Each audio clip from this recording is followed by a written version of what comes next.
Cool. Welcome to reInvent. We're bright and early, or early enough on a Monday, so very glad that you all showed up here with us on this Monday morning. So thank you. Yeah, so I'm Sean Kendall. I am Principal Solution Architect at AWS, specialize in serverless and generative AI. I've been with AWS for just over 6 years, working out of Calgary, Alberta in Canada. I guess, Brian, want to introduce yourself? Yeah, so my name is Brian Zambrano. I've also been around for a bit. This is going to be about almost 7 years at AWS. So I was a solutions architect like Sean for many years, developer background, and I currently work in a group called the Generative AI Innovation Center. Has anyone heard about us? Gen AI Innovation Center? No one? Oh my, okay, you need to. Because what we do right now is we are building generative AI, call them proof of concepts, more like MVPs, frankly, for customers for free. So if you have an AWS account team and have some idea of how Gen AI could help you in your organization, you should definitely talk to your account team because that's what we do. Again, it's a pretty awesome deal for all you in the audience, the customers. But yeah, so I'm building Gen AI solutions right now in the Innovation Center. Awesome, thanks. All right, so today we're going to be talking about accelerating building your serverless applications with Kiro and MCP servers. Now, show of hands here, who's heard of Kiro in the room? Quite a few people. Okay, no, that's pretty good. Who has used Kiro? Okay, less hands. So yeah, we're going to be focusing on that technology. Kiro is just our agentic AI that enables you to build a lot faster. And then, of course, we are going to be focusing on serverless here today. Another show of hands, who's building serverless apps here in the room today? Cool, a lot of show of hands, so that's good. Because we're not going to be focusing too much on the serverless side. We are going to be building serverless apps and showing you how to build those a little bit better using Kiro and faster using Kiro. But yeah, we're not going to be focusing too much on those serverless patterns and whatnot. Now, what you're going to get out of here today is we're going to go over a developer tool overview first, and then a target architecture on a tic-tac-toe game. That's what we're going to be building here in this code talk. We've already built the front end of the tic-tac-toe game because we figured we don't want Kiro to sit there building too much stuff within this short period of time. So we built that, we've deployed it. There's an open API spec that's available on the UI just so that, to kind of help the back end and Kiro figure out how to build it a little bit better, faster. I'm going to show you some prompt engineering. So what's the prompt that I'm going to use to actually build the back end? So that prompt's going to be provided to Kiro so it can go ahead and do all the things with AI. And then after I show you that, then we're going to get into the coding. So you're going to see myself, I'm going to be using the Kiro CLI, which I'll tell you more about here in a bit. And within that Kiro CLI, you'll see how I can build that back end. And then I'll hand it over to Brian, who's going to use the IDE version of Kiro. And so you can kind of see both flavors of Kiro. So for the developer tool overview, the first thing we're going to be using here today is Amazon Kiro. And within Amazon Kiro, we have the Amazon Kiro CLI. So now this is my preference when I'm building. There's no real right or wrong here. But the Kiro CLI allows me to open up a terminal and type in my prompt. I can actually just chat to if I really want to. But it allows me to be extremely hands-off. I give it a prompt, I hit enter, and I just let it go. And it doesn't have to bother me at all. I don't have to use a UI. That's what I prefer. But then the other way of doing it is the Kiro IDE. So if you prefer a nice IDE experience, then this is another option for you. We're also going to be talking about MCP servers. Another show of hands. Who here has heard of MCP? Most of the group. That's really good. Who's using MCP today? Wow, okay. Who could explain what an MCP server is to their friends? Ooh, I got you on that one. Okay, we got one. Okay, that's great. That's great. So we're going to get into that. Yeah. I was just going to say, like they're 5. What's that? Like they're 5. Like they're 5, exactly. Like they're 5. That's good. And I'm going to be showing you some of the serverless MCP servers that we have within AWS Labs today. So after this session, if you want to go use these on your own, there's a full library of MCP servers, basically tools you can use to help with your development. So the first thing we're going to focus on here is the Amazon Kiro CLI. So what you're seeing up on the screen right now, that's basically what it looks like. If you're using the CLI, you'll type in Kiro-CLI, and this is how it opens. So you get this nice little graphic. Within here, you can basically just start typing prompts, and it'll respond within the terminal. The other way of using it is the Kiro IDE. And I'll hand it over to Brian here so we can kind of talk through how this one works. Yeah, and before I get into this, just a couple of things we forgot to mention. One, this should be interactive. So as we're coding, as we're talking about this, feel free to raise your hand, shout out a question, and we will do our best to answer it. So we have our first one. Yes. So here's something that took me by surprise, because when I reserved this session was called Building Serverless App with Amazon Q Yes. and MCP server. So Kiro has replaced Amazon Q in this session. Is the same going to happen to the service? So that was my second point. So that was step one is ask me questions. Two is you segued perfectly into it. Who here has heard about Amazon Q? Most people. Okay. So Q as a brand is moving to Kiro now. So what Sean's going to be talking about, what I'm going to be talking about, the CLI went from Q CLI to Kiro CLI. They're basically, from a functional standpoint, it's the same thing. Yeah. Anything else to add on that one? Well, actually, so there's a progression here. So has anyone here used Code Whisperer? Okay, a few less people. All right, so it actually started as Code Whisperer, which was like the agentic AI that then turned into Amazon Q Developer, and now that has turned into Kiro. So we just keep renaming things. That's all it is. Whereas you were using Q yesterday on the CLI, for example, you would type Q, hit enter, which I loved, by the way.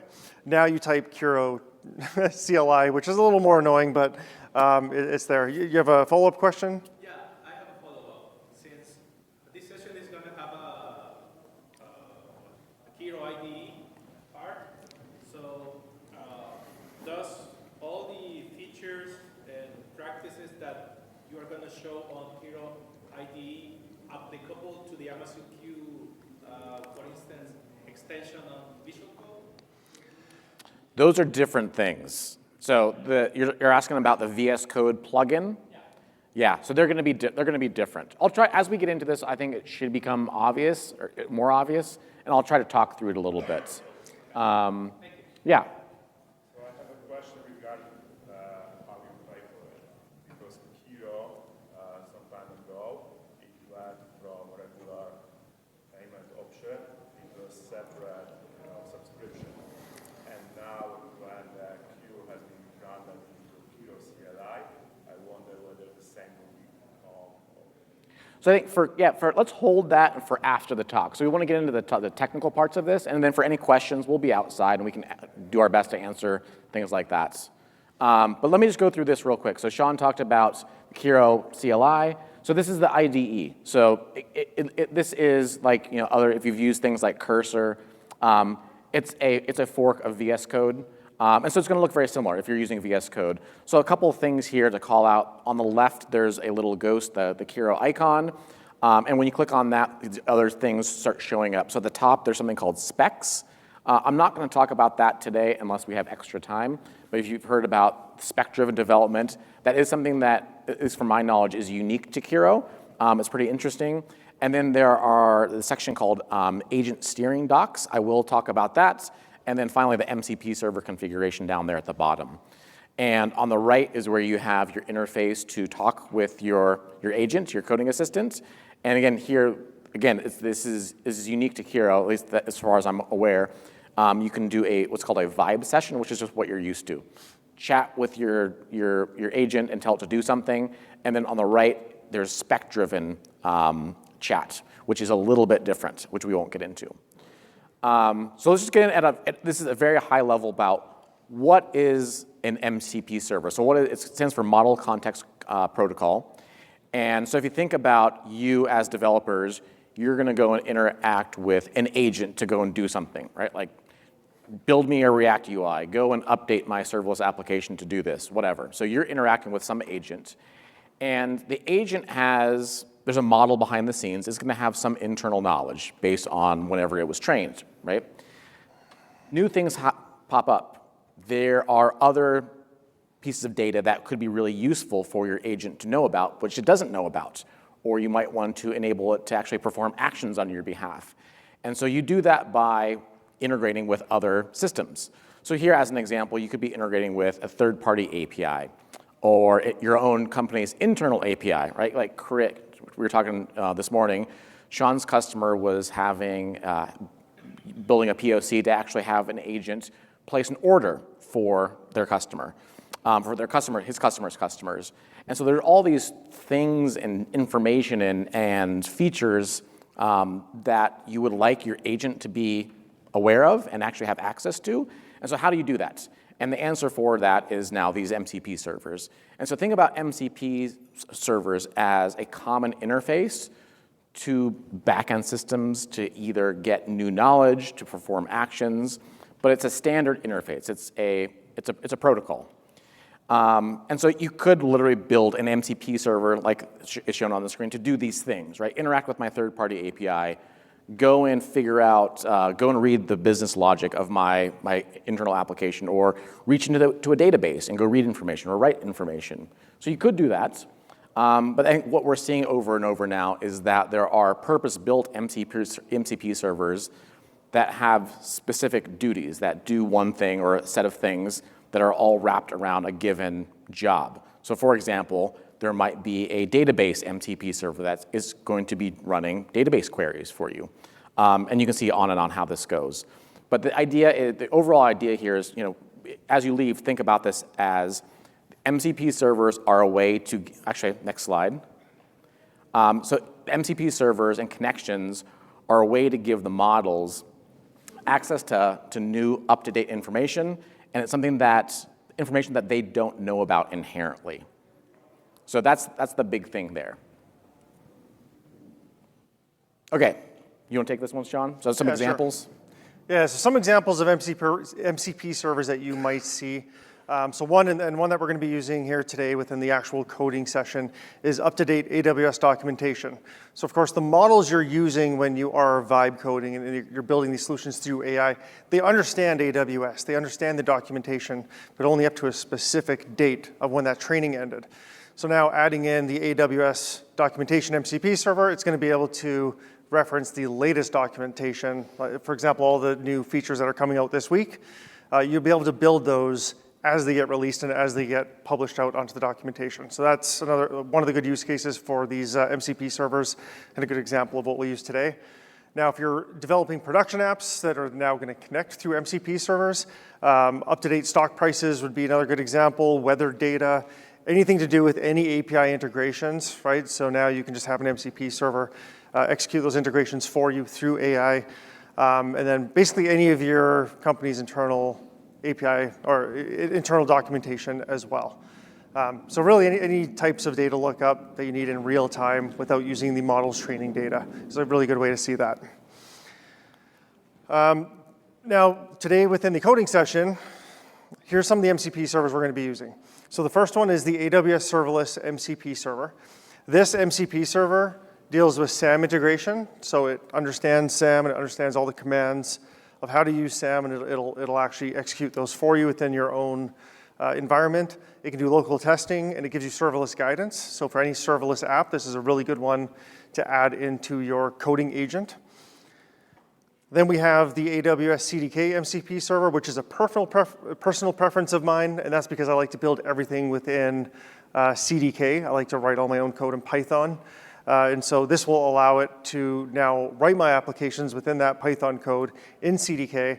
One of the things I also get out of this is when you're using the AWS CDK MCP server, it will actually add in a library called CDK neg. And within CDK neg, it makes sure that whatever I'm building is secure. It'll actually fail a build if it's not secure. And one thing that you might find your agent doing is it might say, well, all serverless apps must have WAF enabled, right? But then it might say, well, I'm not going to add WAF, you're just building a demo, so it'll put an exception in there, and then you can view those exceptions, and if you really want it to have WAF, you can remove the exception manually, and then tell the agent, say, well, no, please add WAF back into it, and it'll go and add that to make sure it's not an exception. So I really like that about the CDK MCP server, because it does make it more secure. I have seen a lot of people build very insecure things using AI, so that's one thing to really watch out for. It will also integrate Power Tools. So if any of you are building things with Lambda today and you're using the Power Tools library, it has all knowledgeable Power Tools. So we'll be able to add that in there as well to make things like your observability a little bit better and all the different patterns that come with the Power Tools. Then we have the AWS Core MCP server. I would say this is a really good one to have pretty much all the time. It has prompt understanding inside of it. So if you're not the best at prompt engineering yet, and I would say like when I first started, you don't really know how to create a prompt. You just kind of talk to the thing and hopefully it's good. And over time, I got a lot better.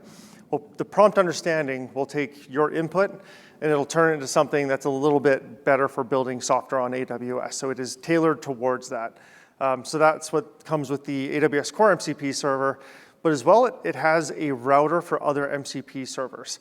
I don't personally use it because I like to be very specific on the MCP servers I use. But there's an environment variable you can pass in to the AWS Core MCP server for a persona. So I can say I'm a developer persona or an architect. And for those personas, it'll add a set of other MCP servers with it. So if you don't know which ones to use, that's another good way to get started. The AWS Documentation MCP server, that's the one I was referring to before. It has basically access to all up-to-date information on the AWS services, best practices, limits, APIs, all that kind of stuff. And then finally, a non-AWS MCP server I'm going to be using today. And this is the MCP server fetch, which is an Anthropic MCP server. Basically, it just gives you the ability to reach out to the internet and load a page. So within our tic-tac-toe application we'll be building today, the front end has an OpenAPI spec attached to it that you can actually visualize within the UI. And so I'm going to tell my prompt to basically go and pull that OpenAPI spec and make a backend that matches it. So that's how I'm going to be using the Fetch MCP server today. Any questions before we go forward on here? Yeah. You might cover this in a second. When you're using Kiro CLI, do these things you just already have them, or you have to opt into each one? Yeah. So within actually both experiences, so Kiro CLI, or the Kiro IDE, I believe comes prepackaged with Fetch. Is that correct? I think Fetch is in there. You have to enable it. It's disabled, yeah. It's disabled, so you have to enable it. Yeah, if you create a brand new project in Kiro, there'll be one MCP server there that's disabled, which is Fetch. And so you can go in and you can remove it completely, you can enable it globally, you can do whatever you want. So you're going to have to add all these ones that you listed that sound great. Yeah, so then everything else basically you have to add it. And so there's a website, I'm going to show you what it looks like. It's a GitHub page that we maintain all of our MCP servers on, which of course you can use all the AWS ones. But you can use any MCP server from anywhere. Like if you purchase some SaaS software, a lot of SaaS solutions are now coming out with their own MCP servers. You just have to download whatever definition they give you and put it into the IDE. Okay, so the target architecture we're looking for today is something like this, right? So this is, and just full transparency, we built the app. I actually used Kiro to build the app.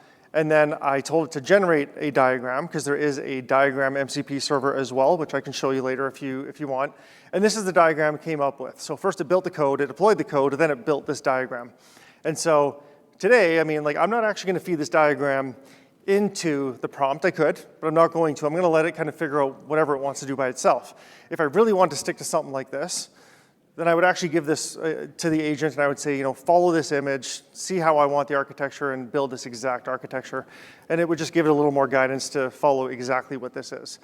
Now, the one thing that you won't see us building today is the left-hand side of this, right? So the CloudFront with the origin access control with the S3 bucket, that's just hosting the website.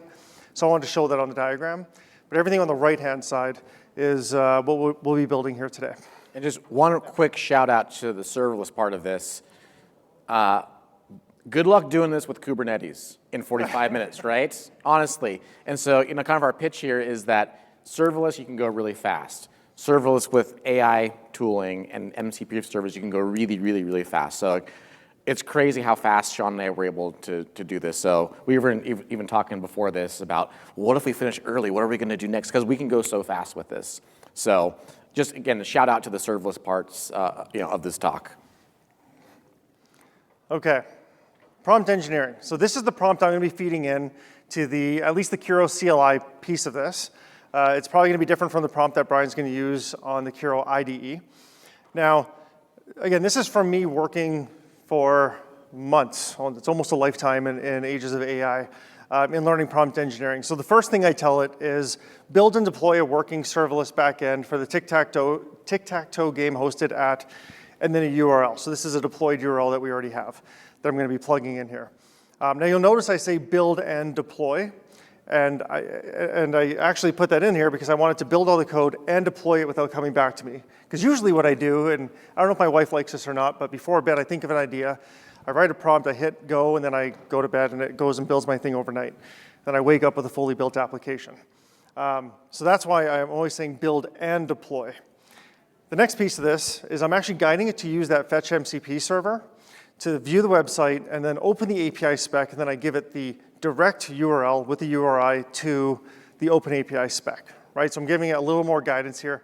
I'm even guiding it to use the specific MCP server so it doesn't have to guess that as well. I'm now telling it to build the code, deploy to my default AWS account. Now I put this in there because I've learned that if I don't tell it that, it says, well, I don't know where to deploy it. And I do have a AWS account pre-configured on my laptop, so I want to make sure that it understands that it's allowed to use that. And if I don't put that in there, I find it just doesn't do it. It'll build everything, it'll come back to me and say, okay, what do you want to do? So this stops it from doing that. I also tell it to test the API, because of course, when this thing's building, I'm probably sleeping. So I wanted to make sure it deploys, and it comes back and it runs all the tests to make sure whatever it did deploy is working, and it's working as expected. On this next section that you see here, I'm just going to call it a few things. Handle the CORS headers. Now, I find it, with this AI stuff, it never handles CORS headers. It's probably the biggest issue I always see coming back, where it can't actually communicate with my backend because the headers were not added correctly. And in fact, I tested this a few times this morning, and even though I put this in there, every once in a while it still doesn't do it. So that is some guidance that I do give it, and I also always tell it to handle tagging. So I tag all of my projects with a project name. So you see there, I say project equals, and then it's going to come up with a project name. I'm not even going to give it a project name. It'll figure that out by itself. And then auto delete false, and this is just kind of an internal AWS thing. On all of our internal AWS accounts as employees, we have a script that runs every night and deletes all of our resources if we don't tag it with this value.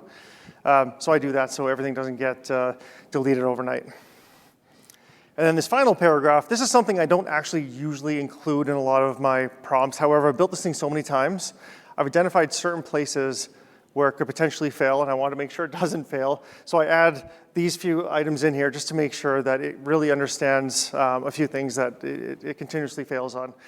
And so you'll find as you're building in the future your applications, if there's certain things that the AI is just not able to do, you'll probably come up with some of these items yourself. And as you're building apps, you'll just kind of natively put those in at the bottom of your prompt. Any questions?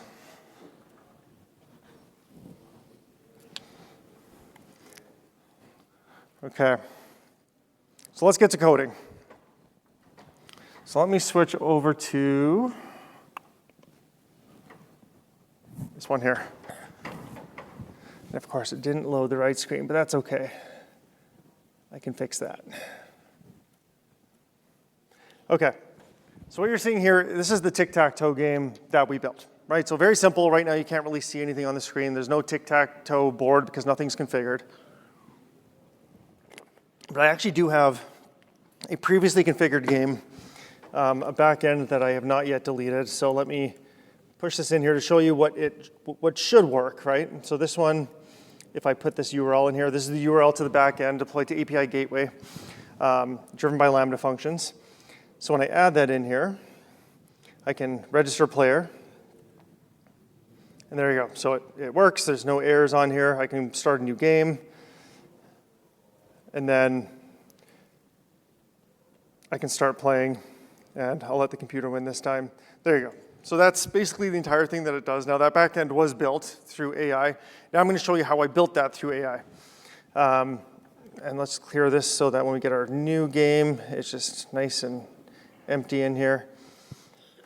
Okay, so here is my, basically the CLI. And the first thing I'm going to do is I want to add some agents into here. So those MCP servers, I already have a pre-built agent. I'll show you kind of how I built that. Once you install Kiro, you're going to find what you have is you have a file located inside of, so let's open this up in Kiro. So Kiro It's in your .kiro. So within your home directory, .kiro, there's a directory that will be placed inside of there. And then there's an agents subdirectory. And then within that subdirectory, they're going to give you a sample JSON file, and that's like a default agent that you can build yourself. I've created one here called reinvent. So I'm going to open that one here, just so you can kind of see how I built it. A lot of this stuff will come out of the box. So the schema, for example, that'll already be there. You're going to want to give it a name of something. So whenever you want to call this agent, this coding agent, that's how you're going to refer to it by. So right now, whenever I start my Kiro CLI, I'll always say that -- agent is reinvent. I give it a description. This is really just for me. So this is basically saying that this agent is able to build AWS serverless backends using best practices, and then I give it a prompt. And the prompt is a system prompt. So just imagine, every time you want to build something, this system prompt is going to be there to guide the AI to build in a certain way. Sean, maybe make it like one font bigger. One font bigger here. Let me blow that up there. Is that better? I'll get rid of this. Yeah. Yeah, it's probably better. Just one question. Yeah. So is there a repo that you guys have or anything flown in with all the config related to There is a so for most of this config, as soon as you install Kiro, you're going to get that template file. So I would say just like take that template file, just keep copying and pasting it for every agent you want. I think right now I have about like 10 agents. Like I have one that uses the AWS Canvas MCP server for like generating images for me and stuff like that. I split my agents like that. So I would just say, like, yeah, once you install Kiro, just copy that example multiple times and then just keep making new agents based off of that. There is also, I don't know this off the top of my head, but there is a Kiro CLI command that is, it can generate the agent for you, and then it'll generate this whole spec. So once you're in, once you're in Kiro CLI, you can also run that, the generate agent command. And I will show you, so there is a repo here. So you can see here, like I do have different MCP servers. So I have the core MCP server that we talked about. I have the fetch MCP server, the AWS documentation MCP server, and so far that's it. And now you already know that I want to add a few more in here based on that list I was showing you. So I'm going to add those in. There's a few other things in here. So like there's things like allowed tools, right? This allowed tools list. One thing that Kiro is going to do is it's always going to come back if it wants to run a command, and it's going to say, do you want to run this command? And I would say if you're doing anything in a sensitive environment, keep that on so that every time something comes back to you, to make sure it's not doing like an rm minus rf on a directory you want to keep, you'll have to actually allow that. Everything I work on is kind of demo purposes, so I always start Kiro CLI with a -a flag, which means just like allow everything and never ask me. I would just say, be a little wary on that one. If you're doing anything that could potentially damage your AWS account or your machine, you probably want that permission placed in there. And then there's tool settings. So when you start adding MCP servers and tools, when you read the documentation for those MCP servers, a lot of times it'll come back and say, like within the documentation, it'll say, well, you can have timeouts. So there's a bash timeout, for example. On execute bash, which is a tool, I can say, well, you have a timeout of 300 seconds. So that's one thing that I've added into mine. So that's where you would put it within here. Now, I'll show you how to add a different MCP server. So now, of course, this is more of the CLI way, which I think is actually similar anyways to the IDE way. But there's a GitHub, AWS Labs GitHub. I'm going to show you guys all a QR code at the end where you can link to this. But basically, this has all of the AWS MCP servers. And of course, there are thousands of MCP servers out on the internet. These are just the ones that AWS has curated. So in here, I'm going to search for serverless. And I have this AWS serverless MCP server. Once I come in here, I can click these buttons. So if I want to add it to Cursor or VS Code, I can do that from here. Now, because I'm doing it on the CLI way, I'm simply going to copy the JSON from in here, come back into my IDE, scroll up to my MCP server list, and paste it. And because I use a default configured profile, I'm just going to delete this environment stuff because that's where I can add a specific profile or region if I need that. And if I get rid of that, it'll use my default one. So the next thing I'm going to do is come in here. So right now I'm sitting within a directory on my machine that has nothing inside of it. So if I show you here all I have is a prompt.txt, and that's just so I can easily access that prompt I showed you. So there's nothing else in here, and this is the directory where I'm going to start building everything. So I'm going to start with Kiro CLI. Now I use a command chat, which means I can use additional flags. So this is giving me the ability to use this -a flag, which says just do anything, never ask me for permissions. And that's because I'm eventually going to hand this off to Brian so my computer can keep working and then his can start building on the IDE. And then for the... Oh, bigger, yeah. Thanks for that. All right. And then -- agent, and then I type in reinvent. That is that name of that agent that I created within that JSON file. Now, as soon as I open this here, you're going to see it's going to load my different MCP servers. And just validate, I did have 4 in there. So the core MCP server, serverless, fetch, and documentation. So yeah, that is correct. Now within here, there are a whole bunch of commands you can run. So if you type /, you can see there's all these different commands. So for one, if you want to manage your agents, if you do have multiple agents, you can do the /agent command, which then has that generation feature inside of it. But the other thing you can do is just start typing your prompt, right? So if I open up my prompt here, which I have saved over here, and you can see I've pre-filled in the website address to our tic-tac-toe game. I'm simply just going to push this in here. And that's really it. Now, I am using some experimental features within the Kiro CLI. So if you ever type /experiment, you'll see there's about 6 different features in there. One of them is a to-do list. And you're going to notice after it starts loading, like right now, it's actually fetching out to the internet, loading that website, saying, now I understand the requirements. And now I created that to-do list. So that's actually an experimental feature. So if you want to use that, I find it's really good because it gives it more of that chain of thought process to build an application. And I actually personally enable all experimental features. There's things like checkpoints in there, so it's kind of like almost a git commit, but it's local to Kiro. Anyway, so we're going to let this build. It's going to go off and do everything that it needs to do. Now we'll switch over here to Brian, so he can show you how to build it within the IDE. Is there any questions while we're just switching laptops here? That persistent outside of the session. So if I'm working, say I've made progress 3 out of 5 to-dos, close out for the day, then say, continue my work, do I have to actually Okay, so to an empty or? So the question is it persistent? So it's actually using a Git repository behind the scenes. That's what the tool is actually doing. So it is persistent. So if you were to exit out of Kiro and then come back in, now whenever you come into the Kiro CLI a second time after leaving, you use a -- resume flag, and then that resumes back from where it ended, and then it'll pick up on those checkpoints.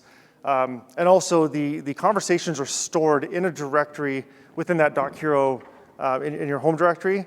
So your conversation history is all stored within there. So every time you type -- resume in a folder that you're currently in, it loads your conversation from there. So everything is persistent in there. Now I'll pass it over to Brian here. Okay, so here we go. So this is the Kiro IDE. So real quick tour.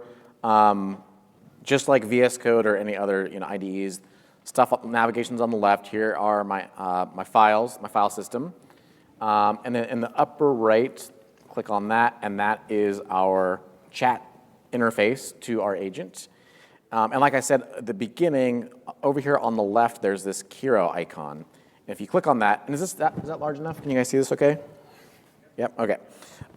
So there's these spec things on top, which we'll get into if we have time. Agent hooks, we also won't cover this, but I can talk to that. And then agent steering docs, which I'll show you how to create something there. And then the MCP servers down here on the left. So you can see I already have 4 of these that are set up. And so if I click on this icon, it says Open MCP config. There are 2 parts to this. One is the user config. So this is laptop wide.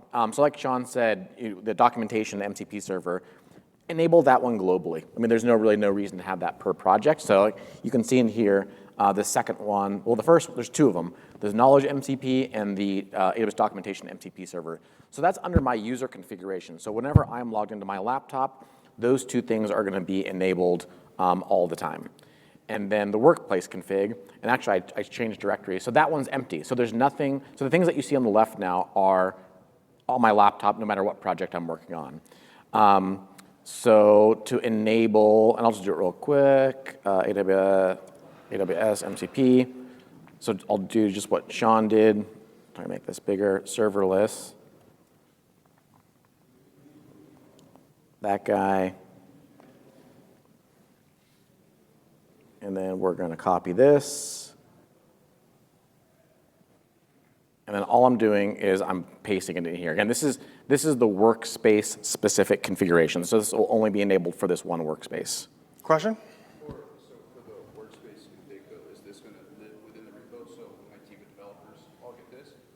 Or is this a per machine configuration that they have to do for their workspace? Yeah, so you can see right in here. So this is in a directory, a .kiro directory in this project.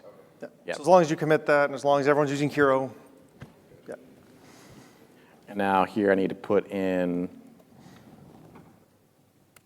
this, and this is just the name of my profile. I'm going to save that. And as I save that, now you'll see it's spinning over here on the left. And assuming I got the typing correct, that should be enabled next. Okay, so while that's going, I'm going to talk about, so that one's working now. So I'm going to talk real quick about steering docs. So Sean has his set up for the Kiro CLI. So a steering doc is something that the agent will reference back to whenever it's given a task. And you can tell it to look at these steering docs based on file extension. And frankly, I don't know all the different ways to configure it in terms of telling the agent when to look at it. But I'm going to create a couple of steering docs that informs the agent how to build this application. So these are really tips and tricks to help guide the agent when it's doing some work. And I'm going to do that by clicking this. This literally changed, I think, last week, so this is a little bit new to me. I'm going to create a steering document from scratch, and it says here it only applies within this specific workspace. So that's what I want. And I'm just going to call this AWS SAM. And so you can see here it says, okay, I'm going to include this always, and there's a link to, which I haven't read, but you guys should definitely read this. But these are some rules about what to do, again, while the agent is working. So I'm going to delete this stuff real quick. And I have something on my clipboard, which is this one? Not Your that credit one. card number on there? That's definitely, that's the one where you hit like star on yeah, allow all. That was the credit card. Let me go and find it real quick, sorry. AWS SAM, that's what I want. BB copy, whoops. Okay. Okay, so if you look here, this is pretty terse. There's not much here. So it just says, hey, this is a project built with Python 3.13 and AWS SAM. Here are some instructions. To test the build, run this. To deploy it, run this. If there are any code changes, you can run SAM sync. So it's really sparse. There's not a lot here. The code here is literally, all I did was I ran AWS SAM init. So I said init, it's a hello world application. It does nothing other than print out hello world, but it does deploy. But that's all I did. I mean, it took me 2 minutes. So what I'm going to do now, and this is, I think, a nice feature of the IDE, is you'll notice there's this refine button in the upper right. So I'm going to click that, and what that's going to do is it's going to ask the agent, take this prompt here, the steering document. It's also going to look at the code that I have in the project, and it's going to refine or improve my steering document. And so that's what it's going through now. So there we go. So now we are done. But if you look at it now, it's much more verbose. It's a little bit more thorough, and it's more complete. So again, I'll just pick some random stuff. So here it's saying like what to do with sync. The project structure, so it looked at the file system. So it realizes the template is the template for the SAM app. The source directory contains all the function code. Great. And there's some other things in here. Oftentimes, what I have found is that oftentimes with a small project like this, a lot of the work involved is telling it what not to do. So if you don't tell it, skip the unit test, skip the integration test, don't worry about that. Oftentimes these agents will start creating a lot of things that you don't want or need. So that's just one thing that I've noticed over time. So be aware of that. So I created one. So now in the steering documents, we have one, which is AWS SAM. I'm going to copy another one, which is the product. PB copy. All right, so I'm going to add another one. I'm going to call it, say this, product. And it's that. Okay. So same thing. There's not a lot here, but these are just some tips. Sean mentioned cores, right? We saw that the agents didn't get that right, so there's a specific instruction on there to handle it. I've got something specific for Lambda Power Tools, and I say, I want you to use Lambda Power Tools, but install it as a layer. So I will hit refine and then answer your question. Yeah? Will this feature be a good way to prompt the agent to not, for instance, read environment variables, like from secret credentials? Or is it a better way on Kiro to prevent that? So the question is, are steering documents a good way to have the agent not read environment variables or not? Yeah, I would say yes. I mean, the steering documents are a way to guide the agent to behave how you want it to behave. So if you don't want it to do something, that's absolutely what I would recommend putting in here. And I would assume that all these instructions, well, they go on each request that we make to the underlying model, and hence they consume Tokens. tokens from the. Yep. Yeah, and if you look here it says inclusion always, right? So in this case, yeah, and you'll see. Let me start this, and then I'll move on to the next question. So just to bring us back, so I have got my MCP servers configured. I've got two agent steering documents. So that's great. I'm going to close these, and now I'm going to get my prompt, which is going to be PB copy. It's also fairly short, so I'm going to create a new session here. I could go on with a new session, but I think it's easier just to do this. So this is not a spec-driven prompt. This is going to be a vibe, which is just a regular prompt, like what Sean's doing.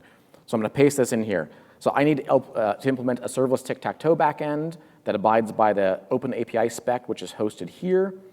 Build this backend for me using the AWS SAM application in this repository. Make sure to keep the implementation simple.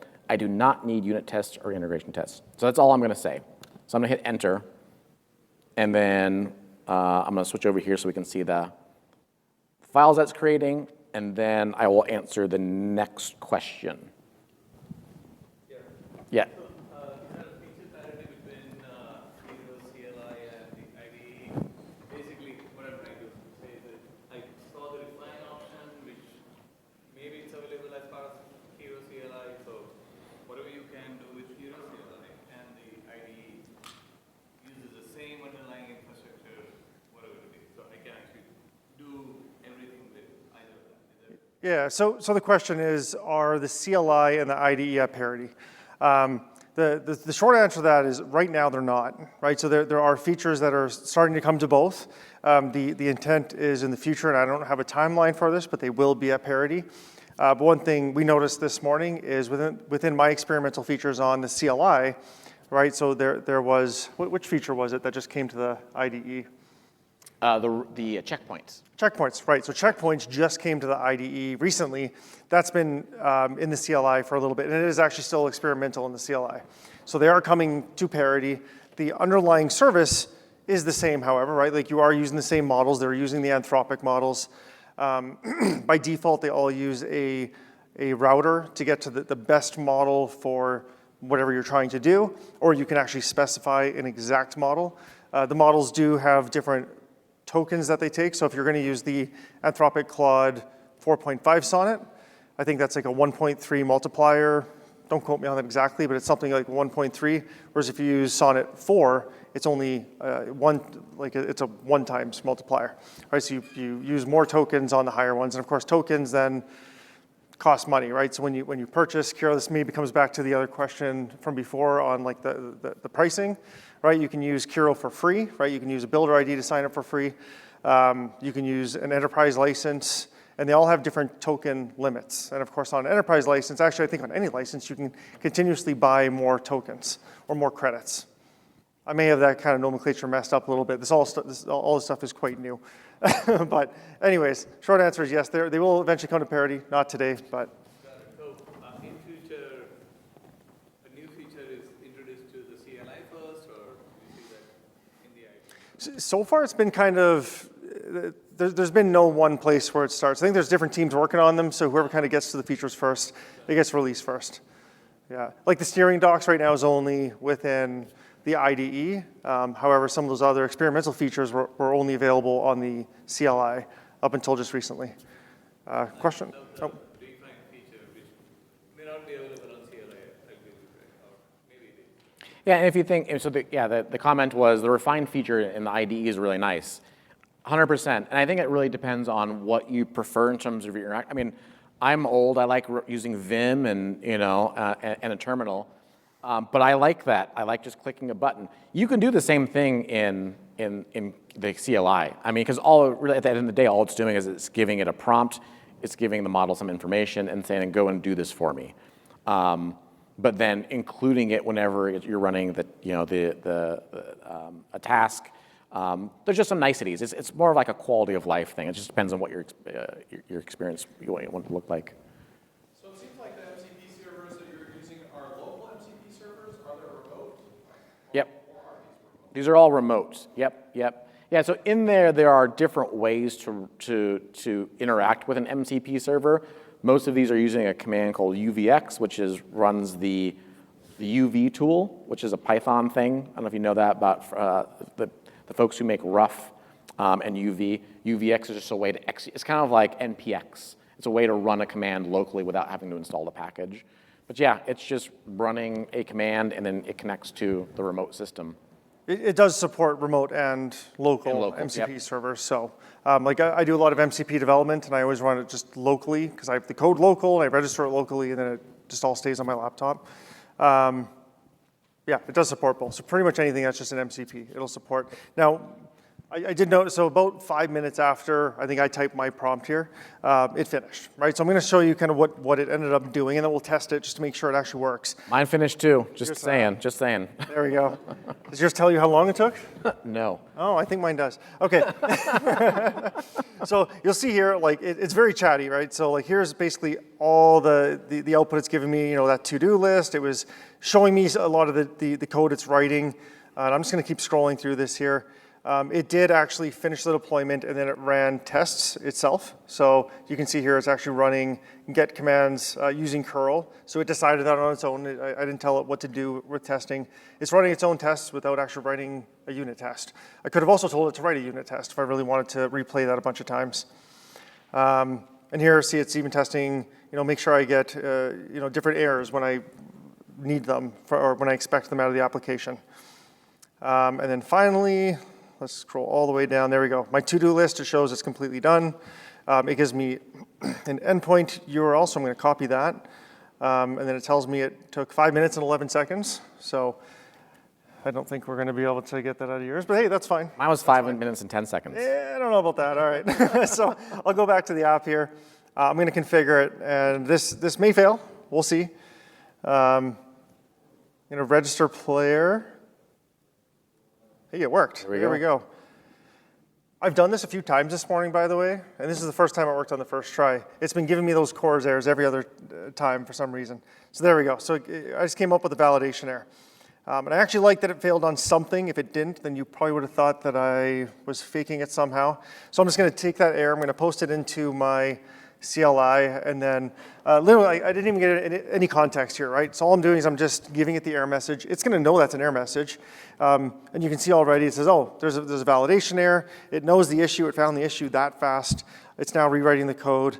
And it looks like, yeah, it's going to write that code down to a file. It's going to deploy it. It's using SAM build and SAM deploy. So it did build it using AWS SAM. And then once this is done, it may or may not rerun these tests. This is the one thing. This is all undeterministic, so it does whatever it wants, which again is why you got to be safe with that -a flag, because when it does whatever it wants, it might do something you don't want.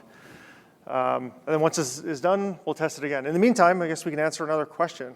I can try mine too. But yeah, answer a question while I switch over. SAM, when you mention SAM, automatically it takes care of the gateway as well, or gateway we have to mention it separately, and whatever you are providing should be configured with the pool for the gateway and routing it to the You mean like API gateway or? yeah, API. Yeah, so it's building it in SAM, right? So it's using the SAM specs to build all the infrastructure as code. Then it's using the SAM CLI to actually build and deploy the application as well. So it's selected you. SAM take care of building the gateway. Oh yeah, it did everything. Yeah, it built the gateway, it built all the Lambda functions, it wrote all the code for the Lambda functions, and it deployed it. It did the whole thing, right? And usually I would guide it to use CDK. I didn't want to do that this time because usually with CDK it takes a little bit longer. There's just a lot more code that it'll write, but oh look, yours failed. Mine failed too. This worked in 5 minutes yesterday, honestly. Well here, I'm going to switch back and see if you do your error thing. So see, It might not always be single shot. A lot of times I can do things in a single shot, but not 100% of the time. So there we go. I'm back on mine here. It fixed the error. It gave me the same endpoint name. So I'm just going to. I noticed one thing though. Yeah. CLI, where it's tracking percentage. So I see 22, now it's at 23. What is that percentage? That is my context window. So that's another experimental feature. So the question was, there's a percentage being tracked on the CLI. That is my context window. And Is it managing that window so as it increases above the threshold? Is that something that's it will, yeah. So as the context window reaches 100, it will auto compact it, and then I can It summarizes it. yeah. And so the problem with summarization is sometimes I lose some of the context I want to give it. So I do notice that if I'm doing a lot of coding and it summarizes, I do have to go back and give it a little more information that it may have lost, right? Okay, let's just quickly test this and see Yes, if. mine was cores. Even though I was very clear, hey, this is how you should handle cores, it was a cores issue. Was it? Yep. Oh, there we go. So it's working. It's not that. Is it that smart? No, it's not that smart. So right now it's pretty much just, I think, randomly placing. Yeah, it's not that smart. So I would now probably go back and say, okay, I keep winning the game. You're not placing your turns where they should be. Improve your algorithm. That would be almost my next step here. In fact, here, let me just quickly do that. Improve the computer. It's impossible for me to win. There's a question over here. Does it store the infrastructure code somewhere? Yeah. So the question is, does it store the infrastructure as code somewhere? The answer to that is, I hope so. So I don't think I actually told it to do that. Now, yeah, it did, well, let's see, did it write everything in here? There's just the SAM stuff. Template, oh yeah, so because it's using SAM, it's just a template.yaml. So in here, you're gonna see, I have my DynamoDB table, I have my serverless function, so that's gonna be a Lambda function. So yeah, everything in here is infrastructure as code. Now again, like usually with the apps I like to build, I'll tell it to use CDK, then it'll do a whole CDK init, and it'll write all the Python files and all that. It just takes a bit longer for that, but that is all in there. Does yours work now? It's deploying right now. Okay, his is deploying. Yep. For your steering, like, one of the things I've seen practice work really good is having some more generic snippets that go along with the architecture. Are you guys seeing the same for your steering files, or is it really just kind of giving the high level, just like directory structure, where to find things and guiding it that way? And are you saying that like you like to give it code snippets of? Yeah, right, like, maybe not so much from the serverless angle, but like, here's how we write fast API and the documentation that goes along with it. Here's an example of a use case or what. Okay. And then, like, if it needs to drill into it more, then giving it, the link to the additional documents so it can then go to that. Are you guys seeing, like, Yeah, so the question is, do you, within the steering docs, do you give it a little bit more context? Maybe it's code examples or links to a website that has better code examples, maybe a GitHub repository, something like that. That is something I do with more complex projects. So I write a lot of code to build myself agent core services. Does everyone know what agent core is? Who knows what agent core is? Not that many hands. Okay, agent core, very quickly, is a new AWS service that was released months ago. And it is a service you can use to build and host your agents. Well, the problem with it is there's not a lot of documentation today within these models. They don't really understand it. So a lot of times I will create some steering docs. And you can actually add steering docs within the CLI. They're just, you put them in as README files within your project. Or you can put them within the agent config. But yeah, a lot of times I will put code examples in there because I know it doesn't know about this service yet. It's too new, right? I almost have to wait for like the next set of models to come out so it understands it a bit more. There's even no great MCP servers for it today. So I do sometimes give it some code examples like, here, this is how you do this. So you can continue doing all the stuff that you know how to do. and then I'll give it a little bit of guidance with that. And I usually only do that after I find out that the agent cannot build something. So I always let it try the first time. You added 4 MCPs, no? Is it like necessary that all 4 should be added or only core is necessary and remaining are optional? Yeah, so the question is, I added 4 MCP servers. Do I need all of those? Or are they all optional? I mean, really, all MCP servers are optional, right? But if you're building something and you need reference to, let's say if you were building this in CDK. So for this example, like the CDK one, I probably could have removed. In fact, I don't even know if I included it actually. I know I had it in my slide, but I don't know if I actually included that because I'm not building CDK. But if I was going to now build this in CDK, I would add that back in to make sure it can do that. So be very prescriptive over the MCP servers you're using. Every MCP server you add with all the tools that come with that MCP server, it does add tokens to your context, so it becomes a little more expensive to build. And the more MCP servers you have, the dumber it gets, right? Because it has too many things to look at, too many things to decide. So curate it for kind of what you need. Yeah, question over here. This is specific to Hero ID. You showed early JSON definition of an agent. Is there a way in the Hero ID, if I'm working on a project, to select like, I want to use this agent, and therefore I configure all the MCP servers that I will need for that use case? So your question is, so these things over here were the MCP configs. Yeah, but that's a configuration of the IDE that can be done for the user and for the workspace. Now, Yep. is there a way that we can have something outside, like the agent file that you showed early, where I can have, for instance, an agent for Python applications, an agent for Node.js application, and whenever I work on a Node.js project, I can somehow use that agent instead of having to. I see.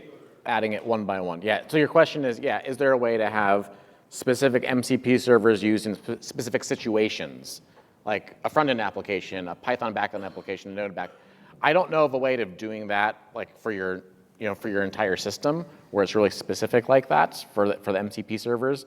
The resolution that I know about here is either it's for your user or it's for a workspace. Those are the two that I know about. But since I think the CLI has a special command agent that you can use to manage all the agents that you have created. I was wondering if something like that also exists for the IDE. Yeah, I'm not aware of anything like that. Yep. Maybe one day, if it's not there already, because I'm not aware either. Yeah. All right, coming up to the last minute here. These are the QR codes to get to all that documentation I was talking about. So you have the Kiro CLI, the Kiro IDE, and that MCP server repository. One other thing I will say is that I just tested the change I made, and now I'm not able to win my tic-tac-toe game. So it did fix the algorithm. And mine worked too.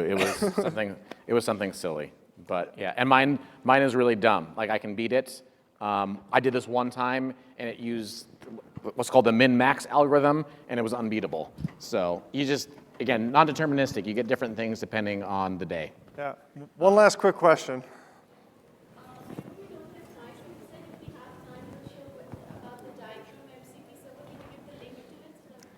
Diagram MCP server. Well, so if you go to that link of the MCP, I won't be able to show it because it probably takes a few minutes here. But what I would do is, go to that site. There is a diagram MCP server on there. It's just the same JSON definition. You would put that in, and then you literally just tell it, generate a diagram. And it'll generate an AWS nice formatted diagram for you.